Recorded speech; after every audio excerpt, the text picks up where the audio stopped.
Briggs, all he needs is basically a referral. He needs to get his captain to call the diplomatic security company and just vouch for him. Say he's a squared away soldier, and that's what he wants. To get that, he has to take Lulu on this road trip from basically the Pacific Northwest all the way down to kind of very close to the Mexican border.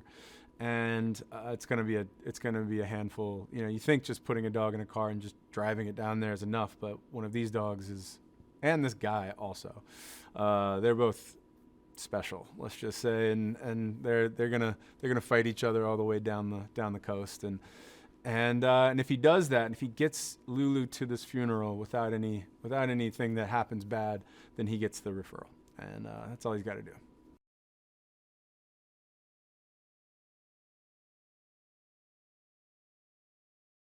They're both pretty insane. They're both pretty. They'll definitely go.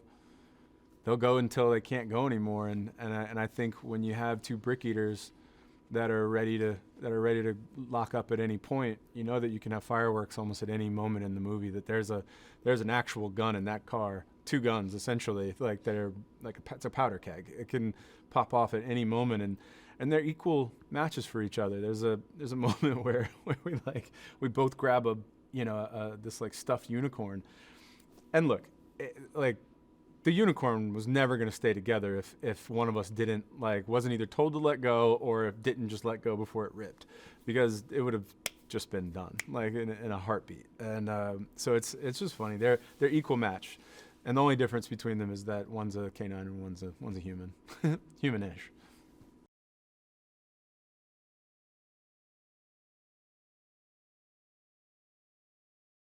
Dogs are kind of these very present things. They don't have so much. They do on some level that maybe we'll never know. How much are they thinking of the future? How much are they thinking of the past? Who knows? But the first, every time you come home is the first time that you've come home, and it doesn't matter. I could walk out of the house for 30 minutes and then, that cutie, my new dog, she's just like, oh my God, you're back. And it's, I think, such a reminder of joy is always sort of accessible, and even though we're humans, and I think we do focus entirely too much on the future and the past, you can really only experience joy in the present. And I think dogs are just so present. I think they're so, all of a sudden their whole state, they can go from dead asleep to having the time of their life, and or switch to another emotion, really, really fast. And I think it's all in a real time sort of thing. Doesn't mean they don't want to go play fetch or go for a walk or something, but I think it's something beautiful. I think humans somehow love dogs because of that.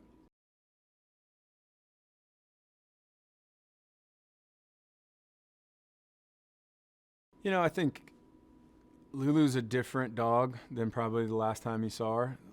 So I don't know if he knows exactly what to expect. He knows what these dogs are capable of, that's for sure. He's worked with her. He's went out on deployments with her. He's seen her do what these dogs do, what these war dogs do, and it is pretty, full on.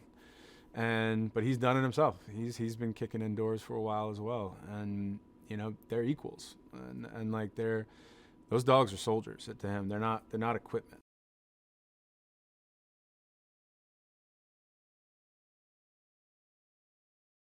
Slowly, he actually starts to take care of this dog. And in a way, we definitely did not want to be heavy-handed about this. If anything, we almost wanted this to be unintelligible in the movie, other than to us.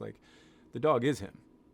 They're just mirrors for each other. And he kind of, I think, discovers this connection and this sort of just want to connect with this dog, and it's not even, I don't think it's even conscious.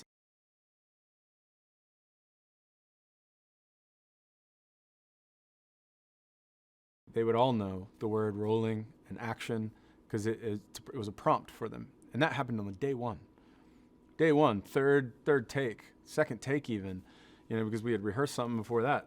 As soon as they yelled rolling, and then everyone yells rolling around set, and all the energy goes up. And you don't want the dog's energy to be up because you want it to be calm and chill and not pull you around.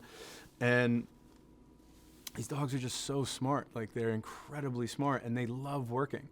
It's what they wake up. They wake up in the morning and they're like, what are we doing? Like, what are we doing? Where are we going? How do we get to do it? Let's do it as many times as we possibly can. Please don't, like, let's not go to sleep.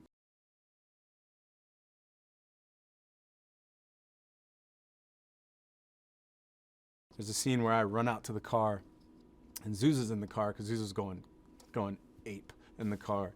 And I have to open the door and be like, what? And like scream and be really aggressive. Like, what do you want? And because Zuzu was like my friend, like in real life, she was just like, oh my God, what did I do? Like, I was only doing what I was supposed to do. Why am I getting yelled at right now? Her ears like went back. And I was like, oh, it like broke my heart because I was like, no, we're homies. So like we, each and after every one of those scenes, I would have to go over and be like, no, it's okay. Like you're my friend. They must think I'm out of my mind.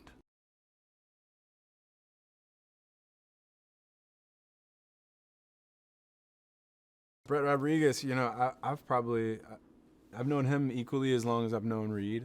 We all met on the same movie, this movie called Stop Loss, and he was someone that I met and just sort of an advisor. He was in the military. He was in 10th Mount, and just to be around soldiers, like that's kind of they put us with real soldiers, and we just became friends and just stayed in touch through the years. And then he worked with me in different capacities at different times, and then he went back and contracted for a few years, and then he came back, and then he actually produced, and I think he even directed some of War Dog because of all of his connections into the military. We all did a lot of sort of getting our foot in the door of certain special forces. They're a tight knit group, and you can't just call up the Rangers and be like, "Hey guys, what's up? We want to come bring cameras into your lives." Like, like it wasn't like that. You had to go and like earn their trust, let them know what we were doing, and it was really Brett that did that. He really embedded himself in these people's lives, and it was a big responsibility. He's like, look, if we're gonna make a movie about he wasn't a Ranger. That's not something that he can claim. He's like, I'm not that. I'm not them, and what they did is different than what I did, and he wanted to make sure that it was done right, and because these guys are really special to him, and they're actually really special to us.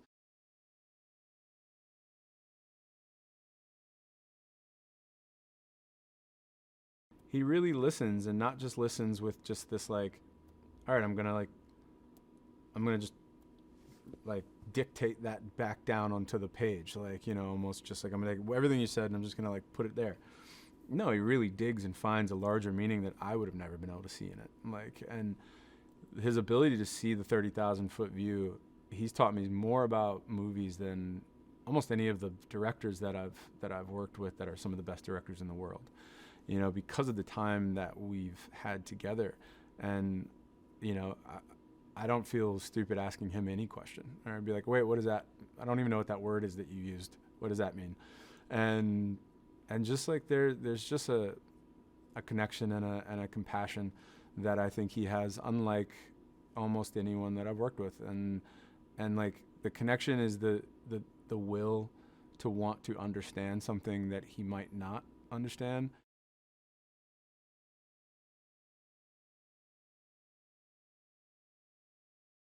I think one thing that Reed has almost head and shoulders above everybody, and not just because he's 6'6",